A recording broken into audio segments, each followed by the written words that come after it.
நான் பயப்பட மாட்டேன். படு.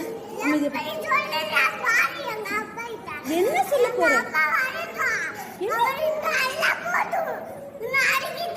என்ன சொல்ல போற? 3:40க்கு தான் போகணும். படு. சொல்லு, உங்க அப்பாட்ட சொல்லு. நீ சொல்லு, நானும் சொல்றேன். கொஞ்சம் கூட அடங்கலன்னு சொல்றேன்.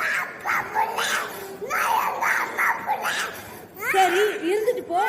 இப்ப நான் யாரு? நான் கூட தான் எங்க அப்பா பிள்ளை, எங்க அம்மா பிள்ளை. படு.